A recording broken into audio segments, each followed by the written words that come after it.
Hello guys, വീണ്ടും ഒരു Malayalam movie കണ്ടു.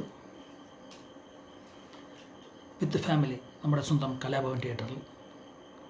JSK, Janaki V versus state of Kerala.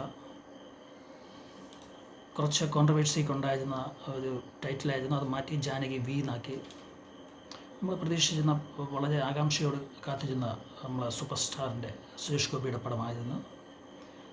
ഇതിൽ ലീഡ് റോൾ അദ്ദേഹം തന്നെയാണ്. പിന്നെ ഇതിൽ വിക്ടിം ആയിട്ട് കാണിച്ചിട്ടുള്ളത് ഈ നടി. കുറേ കാലമായിട്ട് മലയാളത്തിൽ നമുക്ക് കാണാൻ സാധിച്ചിട്ടില്ല. പക്ഷേ ഇതിൽ കുറേ കാലത്തിന് ശേഷം നമ്മൾ ഈ നടിയെ ഇവിടെ മലയാളത്തിൽ കാണുന്നത്. അനുപമ പരമേശ്വരൻ. പിന്നെ വേറെ കുറച്ച് നടന്മാരുണ്ട്. സുരേഷ് ഗോപിയുടെ മകനുണ്ട്, മാധവ് സുരേഷ്. പിന്നെ ജയൻ എന്ന് പറഞ്ഞ നടനുണ്ട്. കുറച്ചിതുണ്ട്.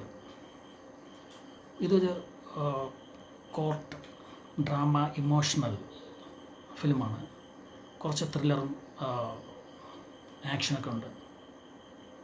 സുരേഷ് ഗോപിയെക്കുറിച്ച് പറയുകയാണെങ്കിൽ ഈ ഫിലിം അദ്ദേഹത്തിൻ്റെ പഴയ എനർജി ലെവലിൽ തന്നെയാണ് അഭിനയിച്ചിട്ടുള്ളത്.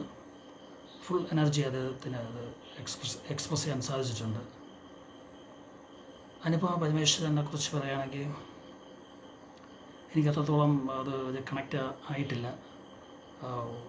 കോർട്ട് സീനുകളിൽ അത് വിക്റ്റിമാണല്ലോ. കോർട്ട് സീനുകളിൽ ക്രോസ് വിസ്താരം നടക്കുമ്പോഴൊക്കെ ഒരു വിക്റ്റിമിൻ്റെ ഒരു ഫീലിംഗ് മുഖത്ത് പലപ്പോഴും വന്നിട്ടില്ല. ചില സമയത്തൊക്കെ ഓക്കെയാണ്. സുരേഷ് ഗോപി ഫുൾ എനർജിയാണ്. ഡയലോഗ് പ്രസൻറ്റേഷൻ, അദ്ദേഹത്തിൻ്റെ ആക്ഷൻ സീന്, മൂവ്മെൻറ്റ് എല്ലാം ഒക്കെയാണ്. അദ്ദേഹത്തിൻ്റെ ഒരു കുറ്റവും പറയാൻ സാധിക്കില്ല. ഈ കുറ്റവും നമുക്ക് പറയാൻ സാധിക്കില്ല. പിന്നെ ഒരു മാസ് എലമെൻറ്റ്സ് കിട്ടാൻ വേണ്ടി പല അനാവസരത്തിൽ കുറച്ച് മാസ് എലമെൻറ്റ്സ് ഫിൽ ചെയ്തിട്ടുണ്ട്. അത് അദ്ദേഹത്തിന് ഒരു സൂപ്പർ സ്റ്റാർ ആയതുകൊണ്ടായിരിക്കും അങ്ങനെ കാണിക്കുന്നത്. അതൊഴിച്ച അദ്ദേഹത്തിൻ്റെ റോൾ ഓക്കെയാണ്. പിന്നെ മാധവ് സുരേഷ്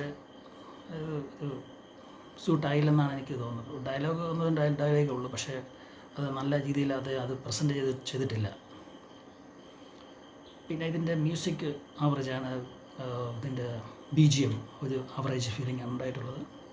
പിന്നെ ഇതിൻ്റെ മെയിൻ പോരായ്മ എനിക്ക് ഫീൽ ചെയ്തിട്ടുള്ള എഡിറ്റിംഗ് പാർട്ട്. ഇതിൻ്റെ ഈ ഫിലിമിൻ്റെ ഫ്ലോ നമുക്കത് കിട്ടുന്നില്ല. പല സ്ഥലങ്ങളിലും നമുക്കത് ഇതിൻ്റെ സ്റ്റോറി ലൈൻ ബ്രേക്ക് ചെയ്ത് പോകുന്നുണ്ട്. എഡിറ്റിംഗ് പാർട്ട് ഒരു പ്രശ്നമായിട്ട് എനിക്ക് തോന്നിയിട്ടുണ്ട്.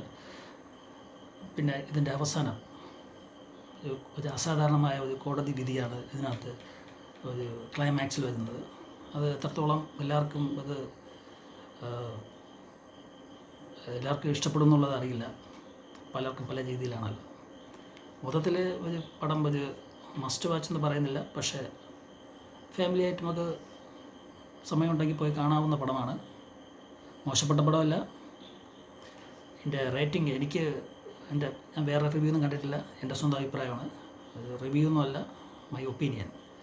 എൻ്റെ ഒരു റേറ്റിംഗ് കൊടുക്കുകയാണെങ്കിൽ 10 ഒരു 5 ഞാൻ കൊടുക്കാൻ ഉദ്ദേശിക്കുന്നുണ്ട്. ഫാമിലിയായിട്ട് പോയി കാണാൻ പറ്റിയൊരു പടം തന്നെയാണ്. Okay, thank you.